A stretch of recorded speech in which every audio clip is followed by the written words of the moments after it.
ፈረንሳይ ሀገር የሉዊ ሉሚየር ፊልም አካዴሚ የሚባል አለ። በጣም በዓለም የታወቀ ፊልም አካዴሚ ነው እና ሉዊ ሉሚየር ማለት ለመጀመሪያ ጊዜ ፊልምን የፈጠረ ነው ብለው አሜሪካኖችም እንግሊዞችም ጀርመኖችም አክኖሌጅ አድርገውታል እና በሱ ስም የተሰየመ ትምህርት ቤት ነው የገባሁት እና እዛ ውስጥ ስለ ድምፅም ስለ ሌንስም ስለ ኦፕቲክስም ያስተምራሉ። ግን እኔ ስፔሻላይዝ ያደረግኩት በፊልም ዳይሬክቲንግ እና ስክሪፕት ራይቲንግ ስለነበረ በዛ እየቀጠልኩኝ እያለ እንደ ኢትዮጵያ ስመለስ ፊልም መስራት ካልቻልኩኝ እንዴት ነው የምኖረው? ሌላ እኮ ሙያ ያስፈልገኛል ብዬ ከራሴ ጋር ተሟግቼ ይሄንን ነገር ከማጠናቀቅ በፊት በተጓዳኝ ዩኒቨርሲቲ ፓሪ ሴት የሚባል ዩኒቨርሲቲ ውስጥ እዛ ፓሪስ ውስጥ ተወዳድሬ ፈተናውን አልፌ ፎሪን ላንጉጅስ ኤንድ ሊትሬቸር ዲፓርትመንት ውስጥ ገብቼ ጀርማኒስቲክስ፣ ሊትሬቸር እና ሊንጉስቲክስ ስማር ቆይቼ ዲግሪ የሚባል ነገር ስለሌለ ከ2 ዓመት በኋላ ዩኒቨርሲቲ ጄኔራል ዲፕሎማ የሚባል ከ2 ዓመት በኋላ ከ4 ዓመት በኋላ ደግሞ ሊሳንስ የሚባል ሊሳንስ ማለት እንደውም ከባችለር ዲግሪ ትንሽ ከፍ ይላል ይሉታል ፈረንሳዮች። እንግዲህ ራሳቸውን ለማሞገስ እንደሆነም አላውቅም እና ከ4 ዓመት በኋላ አገኘሁኝ። ከዛ እዛው ዩኒቨርሲቲ ውስጥ ማስተርስ ለማጥናት ወሰንኩኝ እና ማስተርስ የሚያጠና ሰው ደግሞ የማስተርስ አባት ያስፈልገዋል እና የማስተርስ አባት የተለጠፈበት ቦታ ሄጄ ስመለከት አንዱ ፕሮፌሰር ስምጎን ይሄ ሰውዬ በጣም አስቸጋሪ ፕሮፌሰር ነው፣ ያሰቃያል፣ አትመዝገቡ እሱ ጋር የሚል አየሁኝ። እስቲ ይህ ሰውዬ ሞክራቸው ብዬ እሳቸው ተመዘገብኩኝ።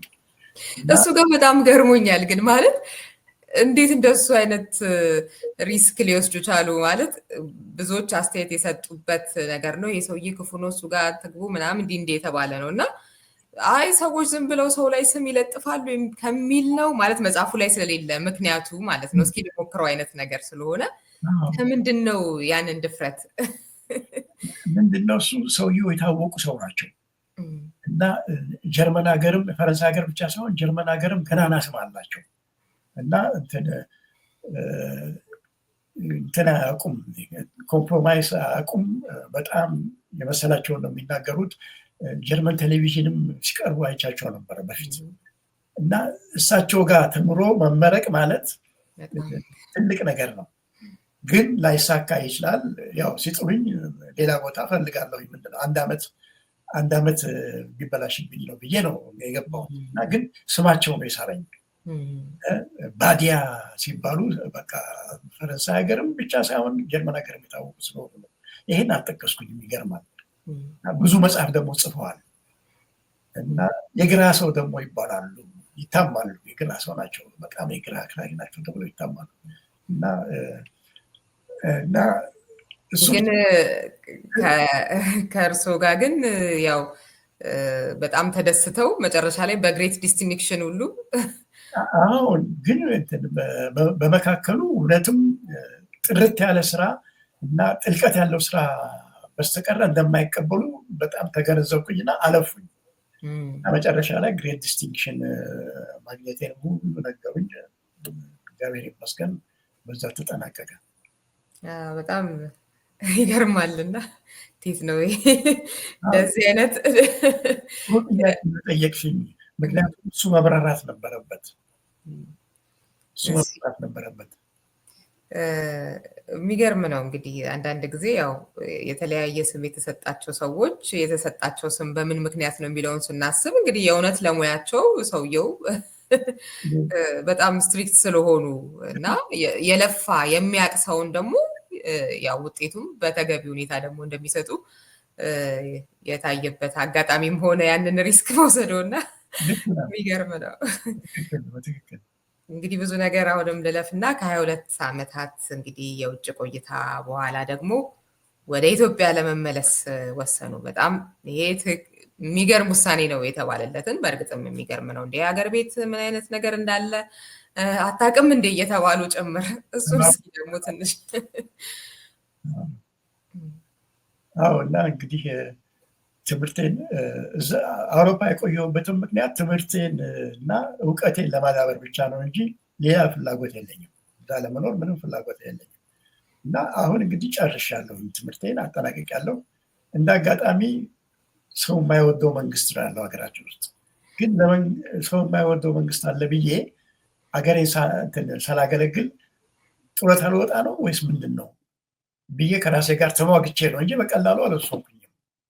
በአሁኑ እድሜ ካልሰራሁኝ፣ በአሁኑ እውቀቴ ካልሰራሁኝ አገሬ ውስጥ መቼ ልሰራ ነው?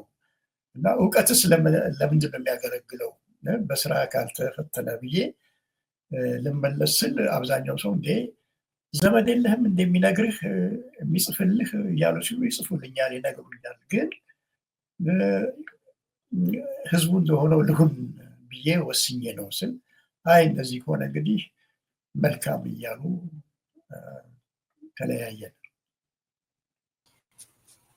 እዛ ጋ አንድ በጣም ያዝናናኝ ክፍል አለ። እንግዲህ ሊሄዱ ሲወስኑ ክርስቲን የተባለች ወዳጁ ፈረንሳዊት በጣም ተናዳ ነበር እና እሱን ክፍል ላንብበው። እሺ፣ በጣም ደስ ይለኛል። የኔና የክርስቲን ግንኙነት በመልካም የጋራ መግባባት ላይ የተመሰረተ በመሆኑ ገና ስንተዋወቅ ኢትዮጵያ እንደምመለስ በነገርኳት ጊዜ በቃሏ እንደምትስማማ የገለጸችልኝ ቢሆንም ለካ በልቧ አልተስማማችም ኖሯል። መመለሻዬ ሲቃረብ በጣም ጭቅጭቅ ፈጠረች።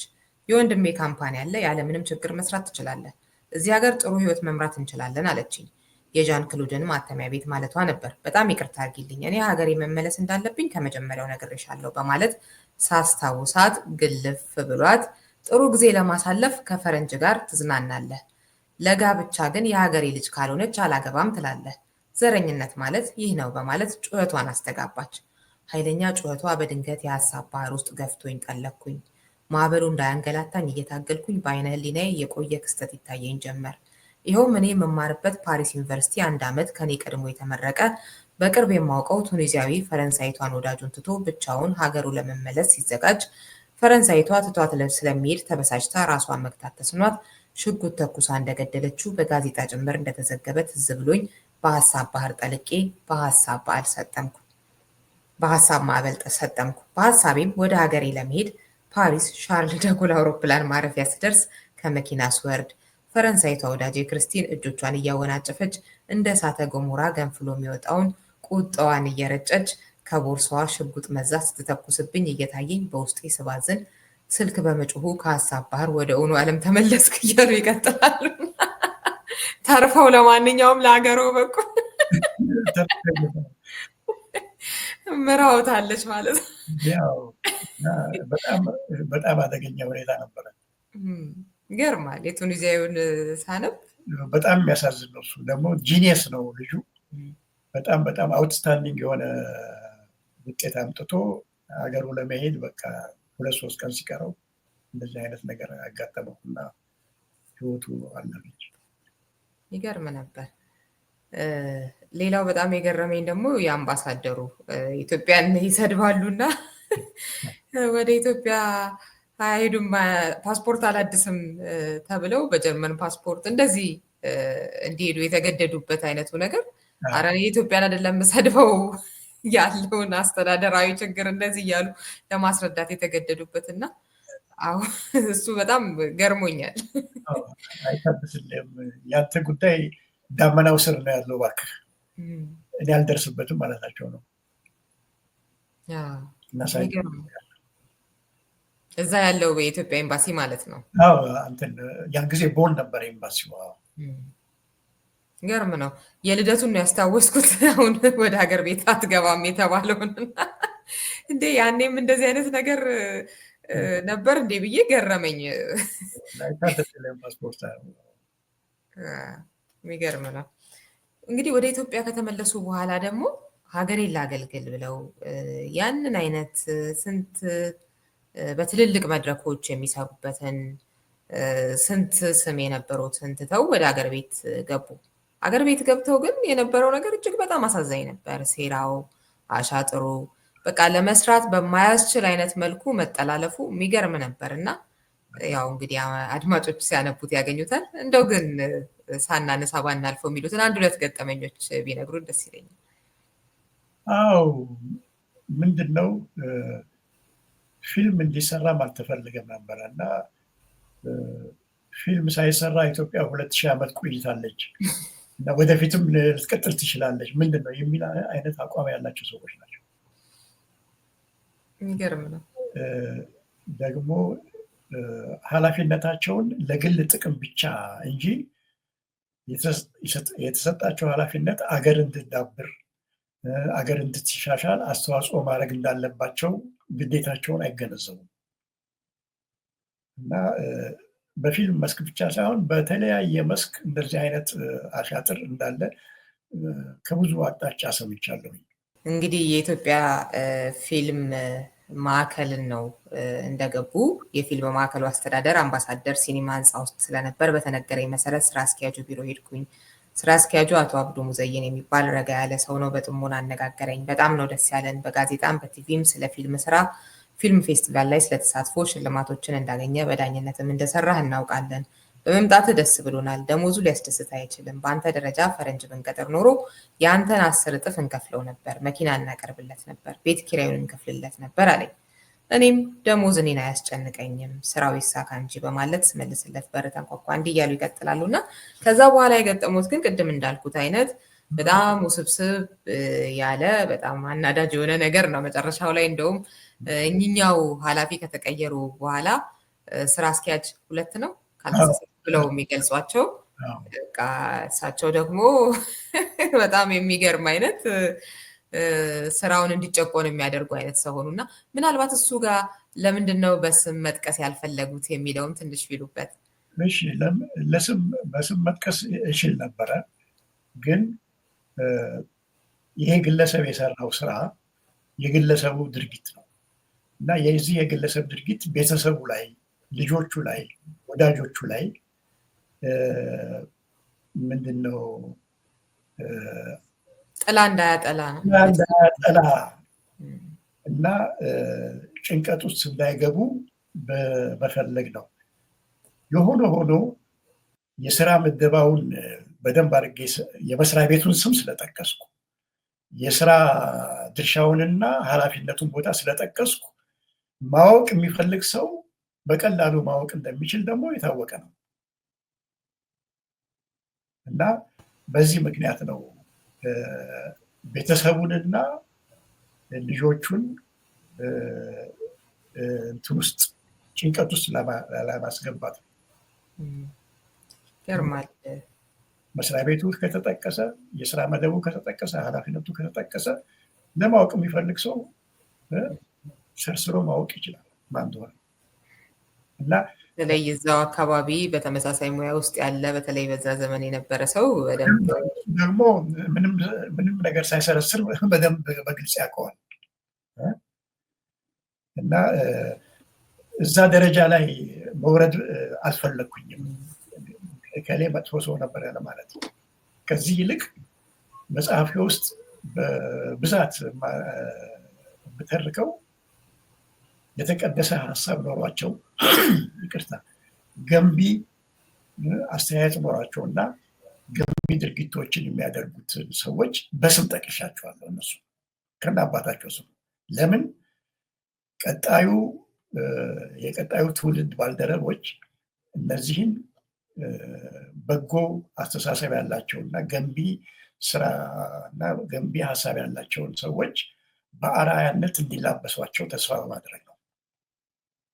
የእነዚህን መልካም ሰዎች ስም ከና አባታቸው ጠቅሻለሁ። አነጋጋሪውን ሀሳብ ነው እንግዲህ በአንድ በኩል ኔሚንግ ኤንድ ሼሚንግ የሚባል አለ፣ በሌላ በኩል ደግሞ የቤተሰብ ጉዳይስ ስለሱ አነሳለሁ ብዬ የሚለው አሁን እርሶ ያሉት አለ። በሌላ በኩል ዋናው ነገር ምንድን ነው? የነበሩ አስቸጋሪ ነገሮችን አሁን ይህንን ለማስተካከል የሚፈልግ ሰው ቢኖር እንደምን አይነት ሰዎች አሉ፣ በመጥፎነት ሊነሱ የሚችሉ በጥሩ እነዛ መጥፎ ሰዎች ምን ሊያበላሹ ይችላሉ፣ ምን አይነት ጥንቃቄ መደረግ አለበት የሚለውን ሀሳብ ይሰጣል እና በስም ባይጠቀስም ከእሱ አንጻር መውሰድ እንችላለን። እንደው አሁንም ብዙ ነገር ልዝለልና የኢትዮጵያ ፊልም ኮርፖሬሽን ስለሱ ከዛም ወደ አስቴር ፊልም እንሂድ። ደግሞ አልጋ በአልጋ አልነበረም። ብዙ እንቅፋቶች ነበሩ እና ደስ የሚለው ምንድን ነው ባለው መሳሪያ እና ባለው የሰው ኃይል ያለማቋረጥ ፊልም እንሰራ ነበር እና ፊልም የምንሰራው በሰሜን፣ በደቡብ፣ በምስራቅ፣ በምዕራብ ኢትዮጵያ እየተዘዋወር ፊልም እንሰራለን እና አዲስ አበባ የምንቀመጥበት ጊዜ በጣም ጥቂት ጊዜ ነበር እና ያ የሙያ እርካታና የመንፈስ እርካታ ይሰጠን ነበረ እና የቢሮክራሲው እና የማኔጅመንቱ ንትርክና አሻጥር ሁሉ ያን ጊዜ ኦልሞስት ይረሳናል ለማለት ይቻላል እና በስራና በድካም ስላሳለፍን የእርካታ ጊዜ ነበር ብዬ ልናገር እችላለሁ። እሺ፣ አስቴር ደግሞ በደራሲነት በአዘጋጅነት ትልቅ አሻራን ያሳረፍክበት አስቴር ፊልምን ደግሞ እስኪ ትንሽ እንባባልበት። ስለ አስቴር ፊልም አዎ፣ እንግዲህ ፊልም ማዕከል ሆኖ የነበረበት ጊዜ አብዛኛውን ጊዜ መዝጋቢ ፊልም እና ጥናታዊ ፊልም ነበር የምንሰራው። በመሳሪያ ተሻሽሎ በሰው ኃይል ተሻሽሎ ከዳበረ በኋላ የስም ለውጥ ብቻ ሳይሆን በመዋቅሩ ስለተሻሻለ ወደ ኢትዮጵያ ፊልም ኮርፖሬሽንነት አደገ። ይሄ ደግሞ ከዚህ በፊት በመንግስት ባጀት የምንንቀሳቀሰው እንቅስቃሴ አሁን የመንግስት ባጀት ሳይመደብልን እኛ በምንሰራው ፊልም ገቢን ብቻ እንድንንቀሳቀስ ያስገድደናል። በዚህ ምክንያት የዶክመንተሪ እና ዘጋቢ እና ጥናታዊ ፊልም መስራቱ እንዳለ ሆኖ በተጓዳኝ የ120 ደቂቃ የ90 ደቂቃ ተራኪ ፊልሞች፣ ልቦለድ ፊልሞች የመስራት ግዴታ ይጠይቃል። በዚህ ምክንያት 3 ስክሪፕቶች አዘጋጅተን አቀረብን እና ከኮርፖሬሽኑ መቋቋም ጋራ የፊልም ስክሪፕት ገምጋሚ ክፍልም ተቋቋመ እና ይሄ ፊልም ግምገማ ክፍል 3ቱንም ስክሪፕቶች ገምግሞ አስቴር ፊልም ወደ ፊልም ቢቀየር በሁለንተናዊ ጥቅም ለኮርፖሬሽኑ እና ለሀገር ያስገባል የሚል ውሳኔ ላይ ደርሶ ለደራሲው ደግሞ 40,000 ብር ሊከፈል ይገባል የሚል ውሳኔ ላይ ደረሰ እና በዛን ጊዜ አቶ አብርሃም አበበ የሚባል በጣም ቀና ሰው ይህንን ውሳኔ ስለወሰነ ኮሚቴው ማናቸው ሚኒስትሩ ሊያነጋገሩ ይፈልጋሉ ብሎ ሚኒስትሩ ጋር ሄጄ ሚኒስትሩ እንዴት ነው የሚሰራው ፊልም ብለውኝ ያው ብዙ ዝርዝር ሳልገባ ነገርኳቸው እና አቶ አብርሃም አበበ ቀና ሰው ስለሆነ በሱ በኩል ሁሉ ነገር ተሳትቶ ፊልሙ ይሰራል ብዬ ገምታለሁ ብዬ ነገርኳቸው።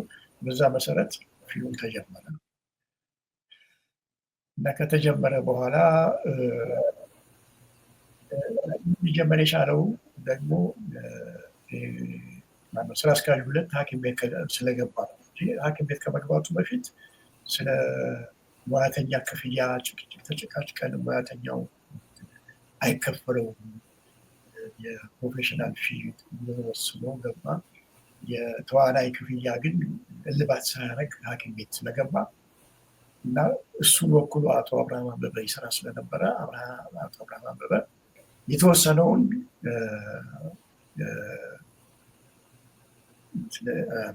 የተወሰነውን ውሳኔ ምንም ማድረግ አይችልም፣ ግን ያልተወሰነውና እልባት ያላገኘውን የተዋናይ ክፍያ ሊከፈል ይገባል ለተዋናዮቹ የሚል ውሳኔ ወስኖ በዛ ምክንያት በአቶ አብርሃም ብርታት ፊልሙን ጀመር። ፊልሙን ጀምረን ኤዲቲንግ ቅዳሜና እሑድም በቀን ከጠዋት እስከ ማታ ከጠዋቱ 3 ሰዓት እስከ ምሽቱ 3 ሰዓት ድረስ ሁሉ እንሰራ ነበረ እና እንግዲህ የሙያ ክፍያ ስለማይከፈል ጥቅም እናገኛለን ብለን አይደለም ሳምንት ቀን የምንሰራው እና ከጠዋቱ 3 ሰዓት ከምሽቱ 3 ሰዓት የምንሰራው ትርፍ ገንዘብ እናገኛለን ብለን አይደለም፣ አይከፍልም። እና ግን ፊልሙ በጥራትና ጥሩ በሆነ ጊዜ ሳይፈጅ እንዲጠናቀቅ በማሰብ እና ቅዳሜና እሑድ እንሰራለን ብያለሁኝ። አንድ ቀን ቅዳሜ ልንገባ ስንል ዘበኛው አትገቡም ማለት ነው። እንዴት ነው የማገባው ስንል ስራ አስኪያጅ 2 እንዳይገቡ ብሏል አለ። ከሐኪም ቤት ወጣ ማለት ነው።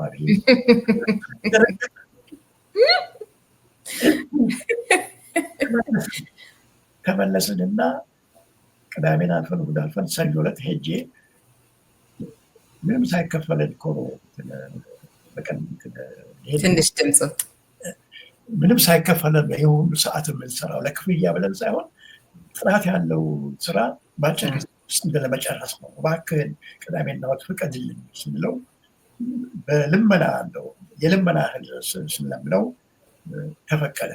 ቅዳሜና እሑድ ተፈቀደ። አንድ ቀን ደግሞ አንድ በዓል ማናውቀው በዓል ነበረ። በበዓል ቀን ስንሄድ በዛን ቀንም አትገቡም ብለን ተመለስን። አይ በዓል በየቀኑ በዓል ስለሌለ ቅዳሜና እሑድ ከተፈቀደልን ይበቃናል ብለን ቅዳሜና እሑድ ኤዲት እናደርግ ነበረ እና በነገራችን ላይ በአካባቢው ምግብ ቤት ስለሌለ እና ቀዝቃዛ ስለሆነ ከቤታችን ምግብ እያያዝን ነበረ።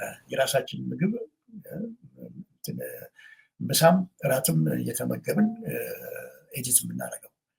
አንድ ቀን ማታ ማታ የሚወስደን መኪና ሹፌሩ አቶ ፈቃደ መጣ እና ከምሽቱ 3 ሰዓት ተኩል አካባቢ ሆኗል እና ያው ስራ ጨርሰን ከምሽቱ 3 ሰዓት ተኩል ወደ መኪናው ስንጠጋ ዛሬ ያስኩት መኪና መብራት የለውም አለ። ምን አይነት ቀልድ ነው ብለን ዝም ብለን መኪና ውስጥ ገባን እና ከገባን በኋላ እንግዲህ የሲጃራ ወረቀት የሚመስል ነገር ብራማ ነገር የሰጠንና ያሳየንና ይሄንን ነገር እዚህ ላይ ጥብቅ አድርጋችሁ ያዙት፣ ጥብቅ አድርጋችሁ እዚህ ላይ ያዙት፣ ያለዛ መብራቱ የመኪና መብራት አይበራም ማለት ነው። መብራት የሌለው መኪና አንተስ ለምን ይዘህ ትመጣለህ ብሎ ተቆጣው። አይ ምን ላድርግ ይሄ ብቻ ነው የተሰጠኝ፣ ይሄ መኪና ተሰጠኝ፣ ይሄን መኪና ይዤ መጣሁ አለ።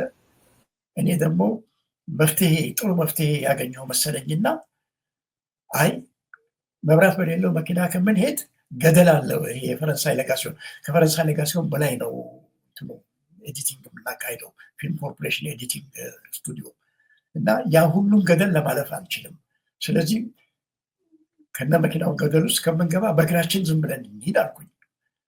ኤዲተሩ እንዴ ነገም አንደርስም፣ ይሄማ ከሆነ አዲስ አበባ በየቤታችን በእግራችን እንዴት እንሄዳለን? እንደምንም በዚህ በብራማ ወረቀት እየደገፍን መብራቱን እያበራን እንሂድ አለ።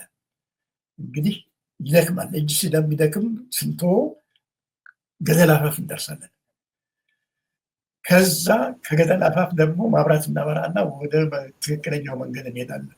እንደገና እንደዚህ ገደል አፋፍ ስንደርስ እንደገና ወደዛ ስንሄድ መጨረሻ ላይ ከተማ ስንገባ ማብራትም ስለነበረ እና እጃችንም ስለደከመን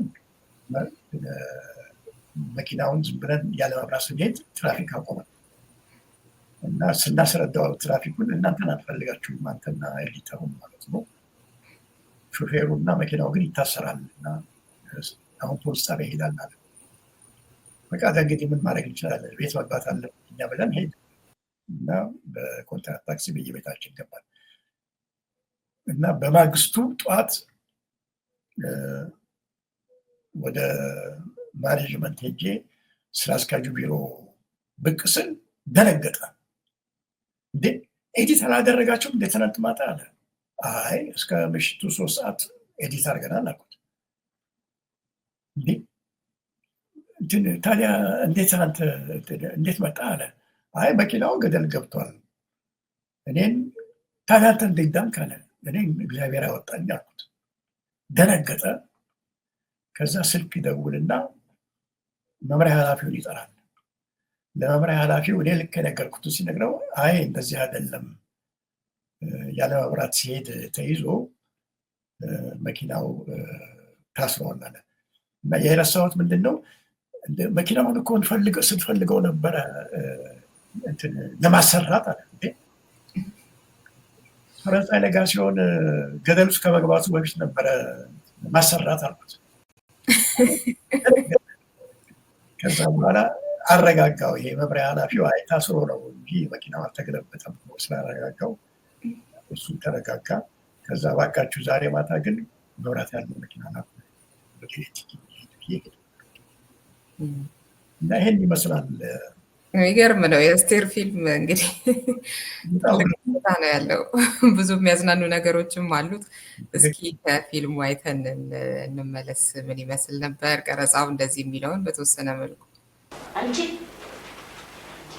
ፊትሽ ልቀበል ፊትሽ ከመጀመሪያ ደግሞ ፊትሽ ልቀበል እኔ አንዱ ማሳቅ መጀመሪያ ስትይዘኝ ነው ተናገሪ።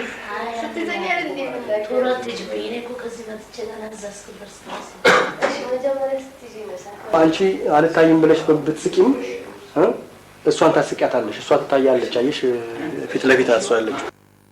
ኦዲ አልጋው ጋር ቁጭ ብለህ እንዲህ ከስር መያዝ ከተቻለ አይ ለንቅናቄ መጥፎ ነው። ቁጭ ትላለህ አንተ ለነሱ ንቅናቄ ቁጭ ትላለህ። እነሱ እንዴት ይወርዳሉ? እንትና አክቲንጉን እኮ ዲስተርብ እናደርጋለን።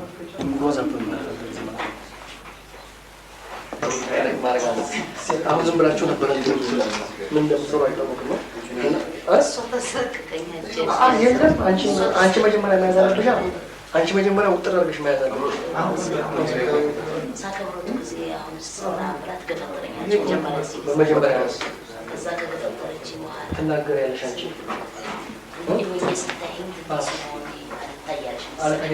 ካልሽ በኋላ ይሄንን በደንብ እንድናወጭበት አለብሽ እና አንቺ ይሄን የማስለቀቅ እንትን ሞክሪያለሽ። ኦኬ Aster shot to 79. A take 1.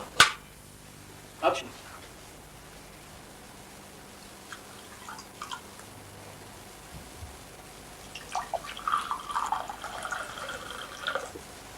Cut. Shot to A take 1. Action. እኔ ደግሞ ጥሩ የኑሮ ጓደኛ ልሆን ቃል እገባልሃለሁ።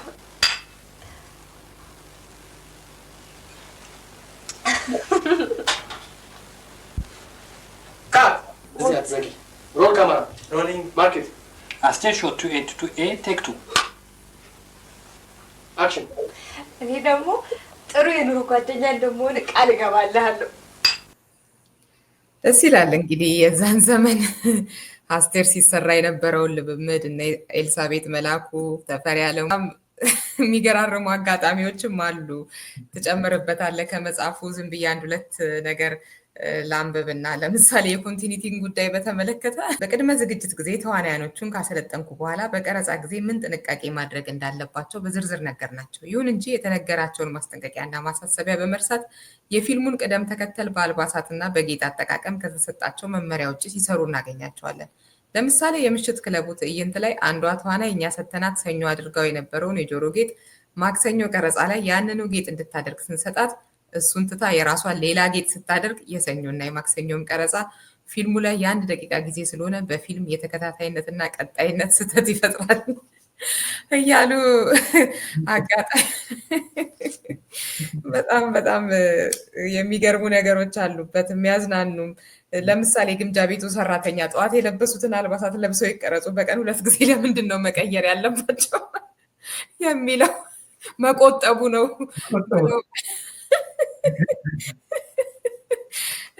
ሌላ በጣም ያዝናናኝ ክፍል ደግሞ ሌላ በቀረጻው ጊዜ ያስደነገጠኝና ያው ለእርሱ ያስደነገጠ ነው በወቅቱ የነበረው ነገር ሲታሰብ ያስደነግጣል። እኛ ደግሞ ስናነበው የሚያስቅ ነገር ያለው ካለፈ በኋላ ያሳቀኝ የፊልሙ ገጸ ባህሪ የዶክተር ከበደና የአስቴር መልስ ግብዣ ትዕይንት ላይ ብዙ ሰው ስለሚያስፈልግ ቀረጻው አስቸጋሪ ከመሆኑም በላይ የተፈጠረ ተጨማሪ ችግር ነበር። ከተጋባዦቹ መካከል እውነተኛ ባልና ሚስት ነበሩ። እነሱን ጎን ለጎን እንዲቀመጡ አደረግኩ። አንድ አሁንም ያልበረደላቸው የድሮ ፕሌይቦይ እንዲቀመጡ የነገርኳቸው ቦታቸው እንዳልተስማማቸው ወደ እኔ መጡና ነገሩኝ። ለምን ብዬ ስጠይቃቸው እኔ መቀመጥ ያለብኝ ወይዘሮ ከሊት ጎን ነው፣ ምክንያቱም ከድሮ ጀምሮ ስለምወዳት ለእኔ ይህ ጥሩ አጋጣሚ ነው። ከምወዳት ጎኖኜ በፊልም በነሳቴ ከ200 ዓመት በኋላም ከእሷ ጋር እታያለሁ አሉኝ። እኔ ደንግጬ ባለቤቷ ደስ አይለውም፣ ስለዚህ የሰጠሁት ቦታ ባኮ ይቀመጡ ስላቸው ይሄ ፊልም አይደለም እንዴት ተሳሳሙ ካላልከን ዘልዬ አልስማት ምን አለበት እሷ አጠገብ ብታስቀምጠኝ ብለው ሲከራከሩኝ ከትዕይንቱ ስፍራ ወደ ውጭ ወስጄ በጥሞና አስረድቻቸው ቦታቸው ተመልሰው እንዲቀመጡ ለመንኳቸውና ተቀመጡ። በጣም ብዙ ገጠመኞች ናቸው። እንግዲህ አሁንም እንግዲህ ብዙ ልዝለልና ወደ ጀርመን ባህል ተቋም ደግሞ ልሂድ የገቡበት ምክንያት አለ። እርሱም የሆነ አሳዛኝ ምክንያት ነው ወደዛም እንዲሄዱ የሆነውና ምክንያቱንና ቆይታውን ደግሞ በመጠኑ። አዎ ያው የፊልም ኮርፖሬሽን የአስቴር ፊልም ከተሰራ በኋላ ብዙ ገቢ አስገብቶ ነበረ እና ይሄን ብዙ ገቢ እናስገባም በዛን ጊዜ ስራ አስኪያጅ የነበሩት አቶ ወሰንየለህ ለጋዜጠኞች መግለጫ ሲሰጡ ምን ያህል ገንዘብ ትርፍ እናስገባ በደንብ አድርገው ገልጸዋል። ስለዚህ እኔ ሳልሆን ደግሞ ሌላ ፊልም ዳይሬክተር በተራው ፊልም እንዲሰራ ቅድመ ዝግጅት ማካሄድ ጀመር እና ቅድመ ዝግጅት በምናካሄድበት ጊዜ ቦታ ለመምረጥ ተዋናይ ለመምረጥ እና የተለያዩ ስራዎች ለማከናወን መኪና እንዲመደብልን ያስፈልጋል እና መኪና እንዲመደብልን ስንጠይቅ ለምንድን ነው አሉ። ቅድመ ዝግጅት ስራ ጀምረናል፣ ሌላ ፊልም ዳይሬክተር ደግሞ ፊልም እንዲሰራ ስንል አይ ምንም ገንዘብ የለም አሉ። አስቴር ፊልም ብዙ ገንዘብ ማስገባቱን ስራ አስኪያጁ ራሳቸው ለጋዜጠኞች አብራርተው የለም እንዴ ስንል አይ ያ ገንዘብ እኮ ገንዘብ ሚኒስቴር ገብተዋል። ገንዘብ ሚኒስቴር የገባ ገንዘብ ደግሞ ለማውጣት በጣም ያስቸግራል አሉ። በጣም ተስፋ የሚያስቆርጥ ነገር ነው እና እንግዲህ ችሎታው እያለን ፊልም ሳንሰራ ደሞዝ ብቻ መቀበል ለእኔ እንደ ስድብና እንደ ቁስል መስሎ ታየኝ እና ስለዚህ መስሪያ ቤቱን መልቀቅ አለብኝ ብዬ የመልቀቂያ ደብዳቤ ሳቀርብ ሚኒስትሩ እንዴ ከአዲሱ መንግስት ጋር መስራት ስላልፈለግ ይመስላልና ዝም ብለህ አንተ ስራ ነው። አዲሱ መንግስት ማለት የኢህአዴግ መንግስት እና የኢህአዴግ መንግስት ጋራ መተባበር ስላልፈለግ ይመስልብሃል እና ዝም ብለህ ቀጥል እንዴ ደሞዝ ያለ ስራ እንዴት እቀበላለሁ? ይሄ እኮ ስድብ ነው ለእኔ ስላቸው፣ ግን የለም እንደዚህ አታስብ እና እኔ ደብዳቤውን አላየሁም መልቀቂያ ደብዳቤም አላቀረብክም አሉ። እኔ እኮ እርስዎን አክብሬዎት ነው እንጂ በምንድነው ሬጅስተርድ ሌተር ሬኮማንድ ብልክሎት በግድ ይደርሶታል እና ባኮት ስላቸው አይ አሁን በአማላጅ ልመና ልለቅ ቻልኩ። ከዛ ምን ማድረግ እንዳለብኝ ሳስብ እስቲ ትንሽም ብትሆን የራሴን ፊልም ፕሮዳክሽን ይክፈት ብዬ ሶል ቪዥን የሚባል ፕሮዳክሽን ከፈትኩኝ እና ጨረታ ስወዳደር የአንድ መስሪያ ቤት ጨረታ አሸነፍኩኝ። ደረጃ መዳቢ ይባላል እና ሁሉም ነገር ከተስተካከለ በኋላ ቀረጻ ሲጀምር ስራ አስኪያጁ ጠርቶ ሰርዤዋለሁኝ እንትንህን አለ። ኮንትራት ለምን ስለው ማስረዳት እኮ የለብኝም መብት አለኝ ያለምንም መግለጫ ልሰርዝ አለ። ይሄ ትክክል ነው መብት አለ፣ ግን እኔ ከዚህ ትምህርት እንደወስድ እስቲ ንገረኝ፣ ምክንያቱ ያጠፋሁት ነገር ሊኖር ይችላል እንዳስተካክል ስለው አየህ በተቃዋሚነት አንተ በተቃዋሚነት ተመድበሃል እና ይሄንን እኔ አላቅም ነበረ። ይሄን ያወቅኩት አንተ ስራውን ከጀመርክ በኋላ ነው። እና ስለዚህ ለቴሌቪዥን ጣቢያ ብሰጠው፣ ለኢቲቪ ብሰጠው ወይም ለሜጋ ብሰጠው ቢያጨማልቁትም ማንም አይጠይቀኝም ማለት። ያንተ ግን ሰበብ አለበት እና ችግር ይፈጥርብኛል እና ፈርጃለሁ አለ። እንደዚህማ ከሆነ በቃ መንግስት መስሪያ ቤትም እየተቋረጥኩ መስራት አልችልም ማለት ነው። እና ስለዚህ ሌላ ምንድነው ግን ምክንያታቸው? በተቃዋሚነት ለመፈረጅ የሚያደርጉት እንቅስቃሴ አልነበረም ማለት እርሶ? ማደገው እንቅስቃሴ የለም፣ ግን እንትናን አሰልጥንልን ብለውኝ ነበር አንድ ጊዜ። ማነው እሱ የቬጋን ሰዎች አሰልጥንልኝ ብለውኝ፣ አይ እኔ ስራ ስላለብኝና ጊዜ ስለሌለኝ ለማሰልጠን አሁን አልችልም ብያቸዋለሁኝ። እና ይሄንን እንደ ቂም ይዘዋል። እንደ ፓርቲ ውስጥ ግባ ያለኝም ሰው ነበር። አውሮፓ ወይዘሮ ነፃነት የምትባል አውሮፓ አውቃታለሁ። በተቸገረች ጊዜ የረዳኋት ሰው ነኝ። ነፃነት አስፋው አንድ ጊዜ አስጠርታኝ፣ እንደውም ቢሮ እንትን ነበረ አርሲ ውስጥ ነበረ፣ እርዳታ ማስተባበሪያ ኮሚሽን ውስጥ ነበረ የመጀመሪያ ቢሮ። እዛ አስጠርታኝ፣ አንተ ዴሞክራት ከሆንክ የኢህአዴግ አባል መሆን አለብህ አለች። እኔ ከተማሪ አባልነት በስተቀረ ከዛ በኋላ ምንም አይነት ፓርቲ ውስጥ ገብቼ አላውቅም እና ወደፊትም አልገባም እና I don't associate myself with any political party ስላት ከሞን ሐኪሞች የኛ አባል አሉ፣ ኢንጂነሮች የኛ አባል አሉ፣ አንተ ምንድነው መሆን የማትፈልገው አለች። አይ እኔ አይስማማኝም የፖለቲካ ፓርቲ አባል መሆን ስላት ቂም ይዛብኛለች። ያ እንግዲህ ሊሆን ይችላል እና ነገርኳት። አንቺ እና እኔ አንተዋወቅም ወይ? ጀርመን ሀገር ችግር ውስጥ በገባሽበት ጊዜ እኔ ይሄን አደረኩ ማለት ስለማልፈልግ ግን እንዳስታውስ ያስገደድሽኝ አልኳት። አይ ከሱ ጋር የሚገናኝ ነገር የለም፣ ዲሞክራት ከሆንክ የኢህአዴግ አባል መሆን አለብህ አለች። እንግዲያውስ ዲሞክራት አይደለሁም አልኳት። በቃ ተለያየ እና ይሄም ሊሆን ይችላል እንግዲህ እና ስለዚህ አማራጩ ምንድን ነው? ተቀጥሬ አንድ የውጭ ድርጅት ውስጥ መስራት አለብኝ የሚል ውሳኔ ላይ ደረስኩኝ። እዚህ ጀርማኒስቲክም ስላጠናሁ የጀርመን ሊትሬቸርም ስላጠናሁ እዛ እንዳስተምር ስጠይቅ ያ 3 ወር ኮርስ ይሰጣል። ሜቶዶሎጂ የሚባል ነገር ዲዳክቲክ የሚባል ነገር ስላለ የ3 ወር ኮርስ ወሰድኩኝና ማስተማር ጀመርኩኝ። በመካከሉም የትምህርት ክፍሉ ኃላፊም ነበርኩ ለተወሰነ ጊዜ እስክለቅ ድረስ። ዳይሬክተር እንዲሆኑም ተጠይቀው ነበር። ከዛ በኋላ ገምጋሚዎች መጡ ከጀርመን ሀገር እና የኢትዮጵያ ውስጥ ያለው ቋሚ የጀርመን ተቋም የጀርመን ባህል ተቋም ዋጋ የለውም። ዋጋ ያለው የምዕራቡ ነው፣ ኮትዲቯር ያለ አይቨሪ ኮስት ያለው ነው እና እንደውም እዚህ ያለው ባጀት ወደዛ መተላለፍ አለበት ሲሉ እንዴ ያላችሁ ኢንፎርሜሽን ምን አይነት ኢንፎርሜሽን ነው? ኮትዲቯር እኮ ከዚህም በምንም አይነት አይሻልም። እንደውም እዚህ በየሴሜስተሩ 10% የተማሪ ቁጥር ይጨምራል።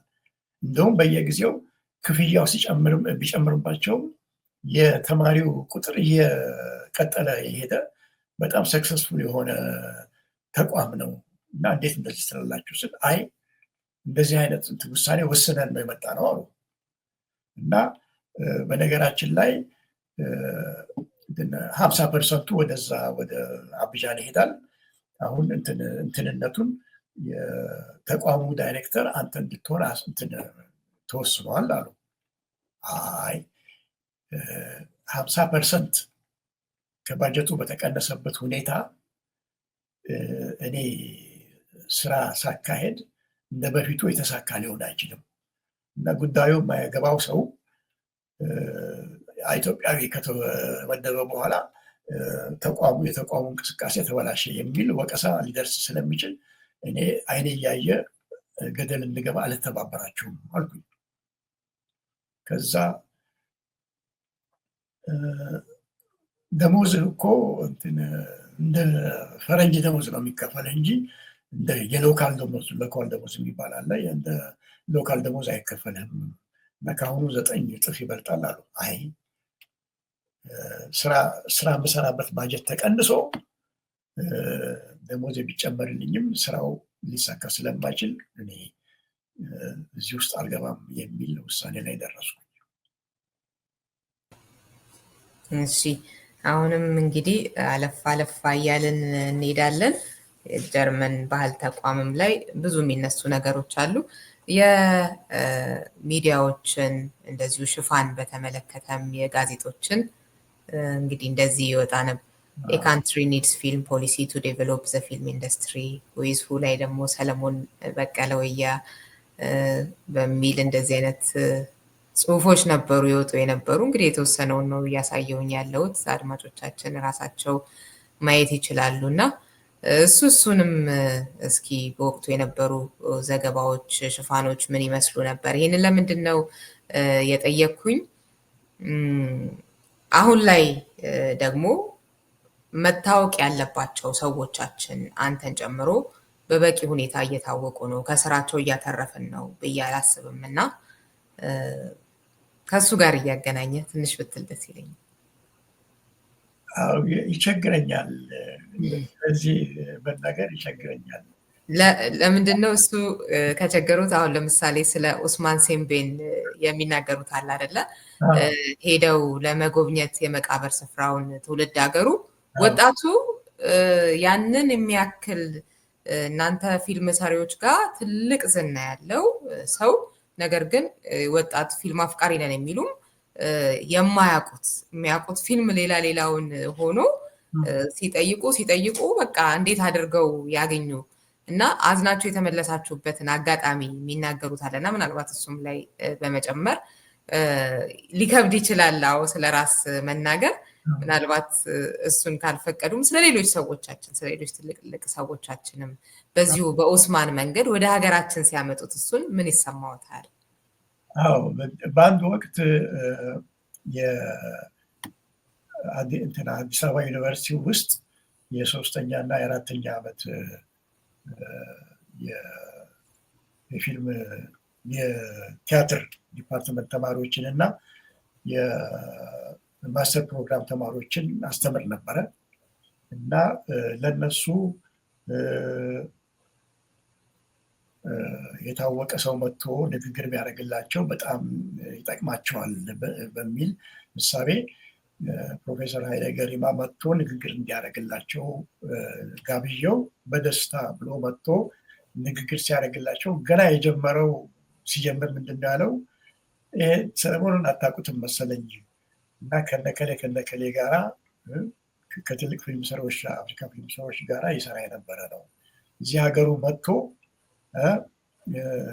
ኢትዮጵያ በደንብ የተጠቀመችበት አይመስለኝም እና እኔን ደግሞ ናና አገርህ ግባ ይሉኛል። ሰለሞንን እየጠቆሳችሁ እኔን አገር ግባ ትሉኛላችሁ፣ አታገኙኝም አልኳችኋል። ያድምጠ ነው እንመለስ።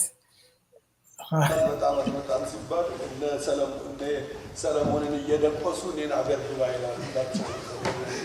ሰለሞን አታውቁት ይሆናል። የአፍሪካ ፊልም ገና ሲጀመር እኔ ተማሪ ሆኜ ሰለሞን የሚባል ፊልም ሰሪ አለ የሚሉኝ የአፍሪካ የታወቁ ፊልም ሰሪዎች ናቸው። በሱ ነው የማውቀው፣ ለብዙ ጊዜ ነው የማውቀው እና ኢትዮጵያ መጥቶ ኢትዮጵያ እንደ ችሎታ የተጠቀመችበት አይመስለኝም። እንግዲህ ሰለሞንን እየደቀሱ እኔን ሀገር ግባ ይሉኛል፣ እንደሱ ልደቁሱኝ አልገባም አይነት እውነት ነው። ከዛም በኋላም ይኸው ደግሞ እንዳሉትም ተደቁሰው ደግሞ እርሶ ደግሞ ወደ ስደት ድጋሚ የመጡበት ደግሞ ነገር ተፈጠረና እሱን ቅድም ካነሳሁት ጥያቄ ጋር አያይዘው እስኪ ቀጥሉት። ኡስማን በጣም አቋሙን የማይቀይር እንዳንቺ ኃይለኛ አቋም ያለውና በእምነቱ ጠንካራ የሆነ ሰው ነበረ። በዛ ምክንያት በጣም አከብረዋለሁኝ እና እሱም በጣም ያቀርበኝ ነበረ እና ከዚህ ዓለም በሞት ሲለይ ለቀብሩ አልደረስኩኝም፣ ግን በኋላ እንዳልሽው ቤቱ ድረስ ሄጄ ስጠይቅ ማንም ሰው ሊነግረን አልቻለም። መጨረሻ ላይ በእድሜ ገፋ ያሉ ሰዎች ጋር ደርሰን ስንጠይቃቸው ከቱኒዚያ ፊልም ሰሪ ጋር ነበር ይሄድ ነው ስንጠይቃቸው ማወቅ አናውቀውም፣ ግን እሱ የሞተ ጊዜ ብዙ የዓለም ታወቁ ፊልም ሰሪዎች እና የአፍሪካ ፊልም ሰሪዎች መጥተው ሲቀብሩ እንደቀበሩት አይተናል እና እኛም ቀብሩን ላይ ተሳትፈናል እና በዚህ ምክንያት እንዳውቃለን የተቀበረበትን ቦታ ብለው እነዚህ በእድሜ ገፋ ያሉ ሰዎች ወስደውን ሲያሳዩን የህሊና ጸሎት አድርገን ከምንወደው ፊልም ሰሪ አባታችን ጋር ተሰናበትን። መጨረሻ ላይ አግኝተነዋል ማለት ነው እና በህይወቱ በሙሉ ሲታገል ነበረ። ፊልም በሚሰራበት ጊዜ አንዳንድ ጊዜ 10 ቦታ ፊልሙ እንዲቆረጥ ይታዘዛል። ከፊልም ውስጥ የተወሰኑ ሲኖች እንዲወጡ እና ማናቸው ከታወቁት የሴኔጋል ፕሬዚዳንት ጋራም ጭቅጭቅና ክርክር ይፈጥር ነበረ እና ምን ይላቸዋል ፕሬዚዳንቱ፣ አንተ ፈረንሳይ ነህ፣ ጥቁር ነው እንጂ ልብህ ፈረንሳይ ስለሆነ አፍሪካን አታውቅም እና አንተ ለእኔ አትነግረኝም ምን ማድረግ እንዳለብኝ የሚል በጣም ደፋር ሰው ነው እና ይሄ ለብዙ ፊልም ሰሪዎች አርአያ ሊሆን የሚችል ሰው ነው። ግን እንደ በፊቱ ጸረ ኢምፔሪያሊስት እና ጸረ አፍሪካ ጸረ ኮሎኒያሊስት የሆነ አቋም ያላቸው ፊልም ሰሪዎች እየጠፉ ነው እየሄዱት እና አንዳንድ ጊዜ እንደው የሚያሳዝነው ነጮች እንኳን ስለ አፍሪካ መስራት የሚፈሩትን ይዘት ገንዘብ ስለተከፈላቸው ብቻ አፍሪካኖች ሰርተው ሲያቀርቡ በጣም በጣም በጣም በጣም ያሳፍራል እና ወንድ ለወንድ ሴት ለሴት ምናምን የሚለውን ነገር እና አፍሪካ ውስጥ ያለ እና በጣም የሰፋ እንዲመስል አፍሪካኖች ራሳቸው እንዲሰሩት ብዙ ገንዘብ ይሰጣቸዋል እና እነሱ ደግሞ ይጓጓሉ። ፊልም መስራት ብቻ ነው እንጂ መስራታቸውን ነው እንጂ የሚያዩት ምን ያህል መርዝ ሰው አእምሮ ላይ እንደሚጥል ግንዛቤ ውስጥ ያከቱት እና የድሮ ፊልም ሰሪዎች እና የአሁኑ ፊልም ሰሪዎች በጣም ይለያያሉ ማለት ይቻላል በአፍሪካ ደረጃ። አዎ እንግዲህ ምን ያህል እየወረድን እንደመጣንና ትልልቅ ሰዎቻችንን ካለማወቅ ከነሱ ካለመማር ጀምሮ እንዴት ግድ የለሾች እንደሆነና ያለውኝ እና እሱም ነው አንዱ ችግር ውስጥ እየከተተን ያለ ነው ብዬ ስለማስብም ጭምር ነው ያንን ጥያቄ የጠየኩት። በእርግጥ ስለራስ መግለጽ እንደሚከብደው አውቃለሁኝ፣ ግን ደግሞ አንዳንዴ ግድ ነው ያስፈልጋል ለማስተማርም እና ከዛም አንጻር ነው በጣም ነው የሚገርመኝ የፕሮፌሰር ኃይሌ ገሪማ ይሄ ንግግር ይዋ አጠገባችሁ አለላችሁ አይደል እንዴ? እኔ ለምን እውነት እኮ ነው አሁን ሀገራችሁ መታችሁ ምናምን ዲያስፖራውን የሚል ነገር አለ ሰሩ ብታግዙ ምናምን ያው ሀገሬ ገብቼ ለስራ ላግዝ ሀገሬን ብለው ደግሞ እርሶ ከ22 ዓመት በኋላ ሄደው ምንድነው የገጠሙት የሚለውን ደግሞ እናያለን። ከዛ ለፕሮፌሰር ኃይሌ የቀረበው እንደሱ ልደቁሱኝ የሚለው ከዛ ተመልሰው ደግሞ ሲሰደዱ እናያለን እና በቃ የእውነት ከልባቸው ሀገራቸውን ለማገልገል የሚፈልጉ ሰዎች እንዴት አይነት ያልተመቻቸ አይነት ሁኔታ ያልተመቻቸ ሲባል ከገንዘብ አይደለም ገንዘብ አንጻር ምን ያህል እንደው ለማገልገል እንኳን ለማገልገል የሚገርምሽ ነገር አንዳንድ ቅርብ ለሆኑ በተለያየ ዘርፍ የተሰማሩ ጓደኞችን ሳገኝ ይህን ነገር ስነግራቸው በአንተ መስክ ብቻ አይደለም እኛም መስክ እንደዚህ ተመሳሳይ ነገር አለ እና ይሄ ለሀገሪቱ መቅሰፍት ነው ሲሉ በጣም በጣም በጣም ያሳዝነኛል። እኔ ላይ ብቻ በሆነ እንዴት ደስ ይለኝ ነበር። በጣም ያሳዝናል በጣም እና ለሁለተኛው እንግዲህ የሁለተኛው ጊዜ ያው ያኛው የትምህርት እንደዚህ በዛው የትምህርቶትን ነገር እያዳበሩ የቆዩበት ነው። ይሄኛው ስደት ግን ያው ምናልባት እንግዲህ በሌላ መጽሐፍ ብዙ ሊሉን ይችላሉ ብዬ አስባለሁ። ስለዚህ እያዘጋጀሁኝ ነው። ይሄኛው ክፍል ስላልተነካ ወደ ቤተሰባዊ ህይወት ደግሞ እንሂድና እስኪ ትንሽ እንባባል ስለ ልጆቹ እንደዚሁም ስለ ባለቤቱ እስኪ ጥቂት ይበሉ። እሺ፣ ባለቤቴ የተዋወቅኳት ይቅርታ፣ እኔ ፊልም ኮርፖሬሽን በሲኒየር ዳይሬክተር ስሰራ እሷ ደግሞ ባህል ሚኒስቴር ውስጥ የቅርስና ጥናት ጥበቃ ውስጥ በኃላፊነት ቦታ ስትሰራ ነው የተዋወቅ ነው እና በኢትዮጵያ አቆጣጠር በ81 መጀመሪያ ላይ ተዋወቅን እና በ81 ወደ መጨረሻ አካባቢ ትዳር መሰረትን እና የመጀመሪያ ልጄ ያው በዛው በአመት በ81 ተወለደች። ወሰንየለሽ ሰለሞን ትባላለች እና ሁለተኛዋ ልጄ ደግሞ ሀና ሰለሞን ትባላለች። ከ5 ዓመት በኋላ የተወለደች ናት እና በጠባያቸው ሁለቱም እንከን የላቸውም ቢባል ማጋነን አይሆንም በእውነቱ። እና ያው እንደ ማንኛውም ትዳር ውጣ ውረድ ነበረው እና ውጣ ውረድ ቢኖረውም ተቻችለን ልጆቻችን የዩኒቨርሲቲ ትምህርታቸውን አጠናቀው ስራ እስከጀምሩ ድረስ ተቻችለን ልጆቻችንን ምንም ነገር ሳይጎላቸው ማሳደግ አለብን በሚለው አስተሳሰብ ተስማምተን 27 ዓመት በትዳር ቆይተን እና ወሰንየለሽም ዲግሪዋን የመጀመሪያውን ዲግሪ አግኝታ ስራ ከጀመረች በኋላ ሀናም የመጀመሪያ ዲግሪዋን አግኝታ ስራ ከጀመሩ በኋላ በሰላማዊ መንገድ እና ህጋዊ በሆነ መንገድ ለመለያየት ችለናል እና ወሰንየለሽ የዛሬ 6 ዓመት እዚህ ቨርጂኒያ የ1 ዓመት ልጇን ይዛ መጣች። የዛሬ 5 ዓመት ነው የ1 ዓመት ልጇን ይዛ መጣች።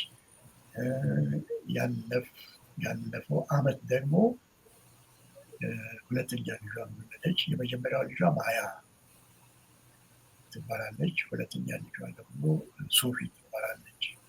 የ5 ዓመት እና የ1 ዓመት ልጅ ናት። ሴቶች እሺ፣ እንግዲህ ይሄ መጽሐፍ የመጀመሪያው አይደለም። ከዚህ መጽሐፍ በፊት የፊልም ዝግጅት ቴክኒክና ጥበብ የተሰኘ መጽሐፍ እንደዚሁ ነበሩት እና እሱ ላይ ብርሃኑ ሽብሩ አድርጎት የነበረውን እስኪ ንግግር ሰምተን እንመለስ። በጣም ዲፕሎማት የሆነ ፊልም ሰሪ ነው።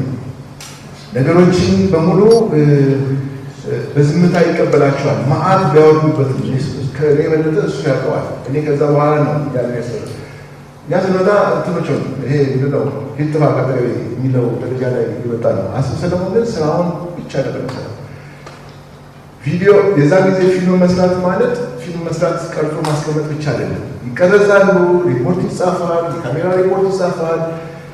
ካሜራው ሲጠነጠን ካሴታ ላይ የሚገባው ጨለማ ውስጥ ገብቶ ነው። ከጨለማ ውስጥ ወጥቶ እንደገና ተጠራሎ ስራው ሲመጣ እንደገና ወደ ለንደን የሚላክ የለንደን ላቦራቶሪው ከዚህ የተጻፈውን ደብዳቤ ከዚህ የተጻፈውን ዝርዝር አይቶ ነው ፊልሙን ወደ አግባብ ያለው ቦታ የሚመጣው። ራሽ ፕሪንት የሚባለው እንኳን አትሞ የሚልከው ይሄ ሁሉ አበሳ እሱ ከተሸከመው አንጻር በዛ በችግር ጊዜ ከተሸከመው አንጻር ስመለከተው ነው እኔ ዲፕሎማትም ነው ያልኩት።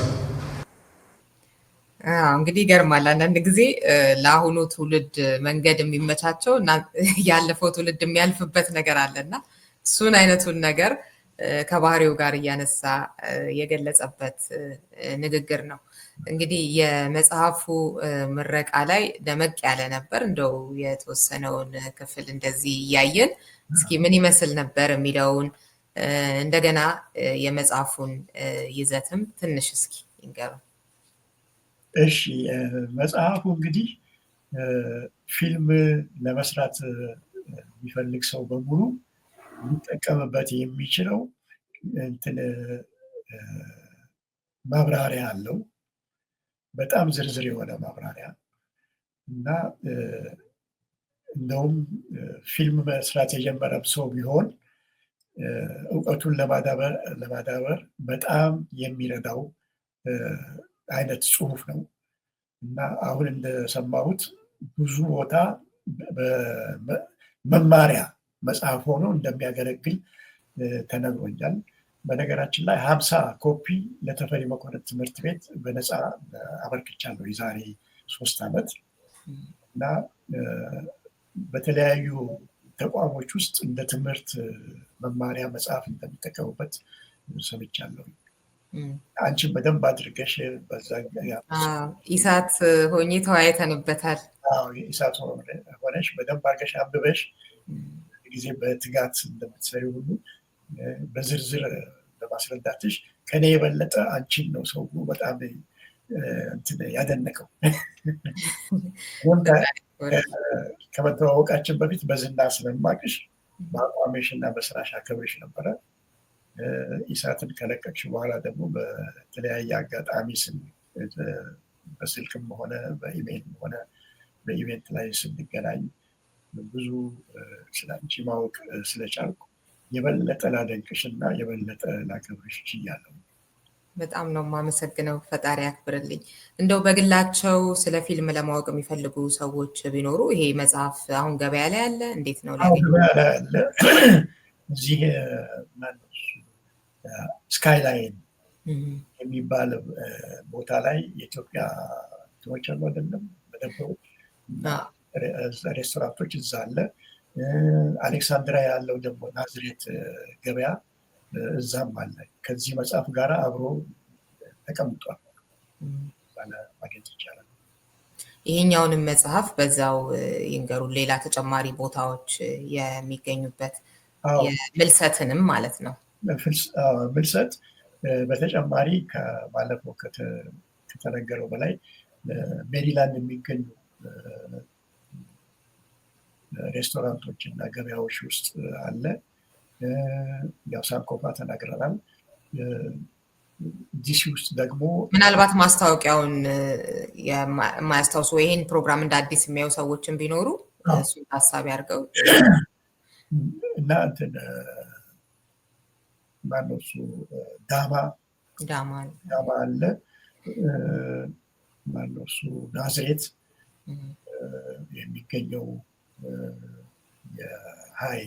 ስካይላይን የሚገኘው ናዝሬት እና አሌክሳንድሪያ የሚገኘው ናዝሬት አለ እና ሜሪላንድ ደግሞ ትላልቅ የኢትዮጵያ ገበያዎች አሉ።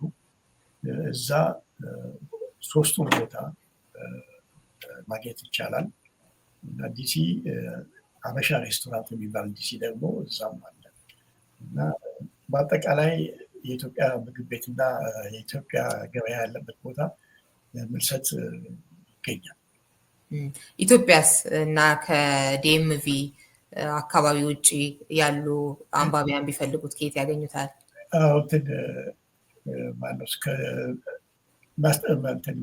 ማስታወቂያ አለ፣ የተሰራ ማስታወቂያ አለ። የት ስልክ ደውለው ማዘዝ እንደሚችሉ የተዘጋጀ ማስታወቂያ አለ። ኢትዮጵያ ወይም ሌላ ቦታ ያሉ መጽሐፉን የሚፈልጉ ሰዎች በዚህ ስልክ ቁጥር ነው የሚያገኙት ማለት ነው። 571-619-2693 አይደል? አዎ ማዘዝ ይቻላል። ትክክል ነው። እሺ፣ እንደው ለመውጫ እስኪ ደግሞ ከፎቶ ኤግዚቢሽንን ጋብዛቸው አድማጮቻችንን። እሺ፣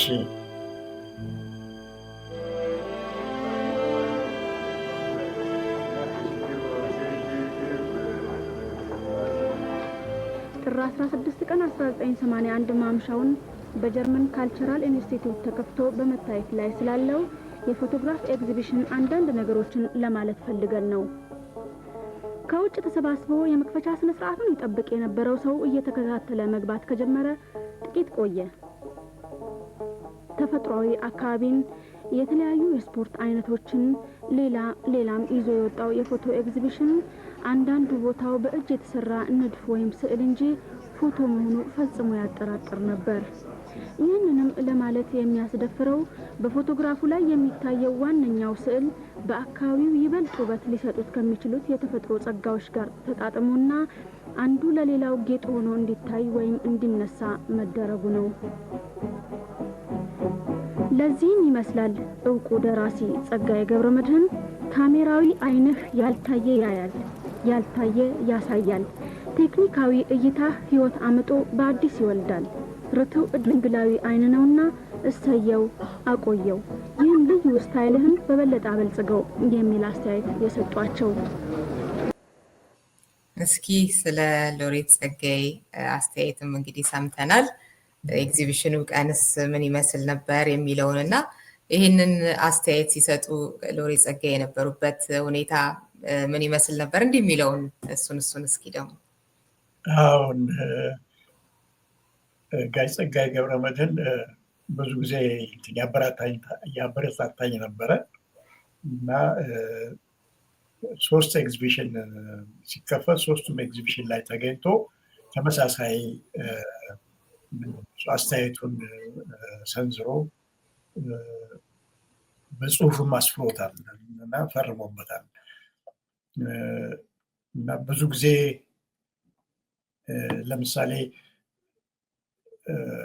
ዋንጫ ሲያሸንፍ ከድርቅ ጋር ትግል የሚለው ዋንጫ አሸንፎ ባህል ሚኒስቴር ነው የሰራው ነው ፊልም ኮርፖሬሽን ነው የሰራው ፊልም ማዕከል ነው የሰራው ሲባል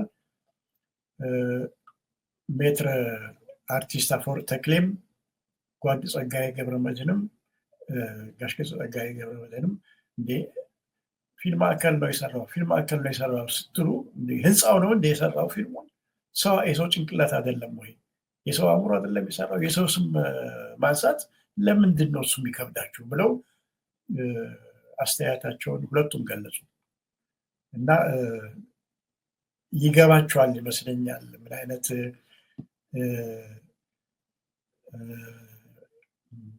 ጭቆና እንዳለ ልበለው ምን አይነት መሸፋፈን እንዳለ ይገባቸዋል ይመስለኛል። እሺ በጣም ነው የማመሰግነው ስለነበረን ቆይታ። እንግዲህ አድማጮቻችን መልሰትን አንብቡ የት ይገኛል የሚለውን ዲሲ፣ ቨርጂኒያ እና ሜሪላንድ ላላችሁ ቦታዎቹን ጠቁመናል። የኢትዮጵያ ሬስቶራንቶች እንደዚሁም ገበያ እየሄዳችሁ ብትጠይቁ የምታገኙት ነው። በኢትዮጵያ ወይም ደግሞ በሌላ ቦታ ደግሞ ከዲኤምቪ ውጭ ለምትገኙ 571-619-2693 ላይ በመደወል መጽሐፉን ማዘዝ ይቻላል ማለት ነው። በመጨረሻ ለመውጫ አቶ ሰለሞን ሳልለው ባላልፈው የሚሉት ጉዳይ ካለ ደግሞ ወደ እርስዎ ልሂድ። በጣም አመሰግናለሁኝ። እናንተንም ሚዲያ አንቺንም ከልብ አመሰግናለሁኝ እና የረሳሁትንም ጥሩ አድርገሽ ስላቀረብሽ እግዚአብሔር ይስጥልኝ። እሺ እኔም በጣም ነው የማመሰግነው። አድማጭ ተመልካቾቻችን ከአቶ ሰለሞን በቀለ ወያ ጋር መልሰት በተሰኘው አዲሱ መጽሐፋቸው ላይ ያደረኩት ቆይታ ይህንን ይመስል ነበር። አንብቡት፣ ከታሪኩ ተቋደሱ፣ ትወዱታላችሁ እያልኩኝ በዚሁ ሰነባበታችኋለሁ። በሚቀጥለው ሳምንት ከሌላ ጸሐፊና እንደዚሁም መጽሐፍ ጋር ቆያችኋለሁ። እስከዚያው ሰላም ሁኑ።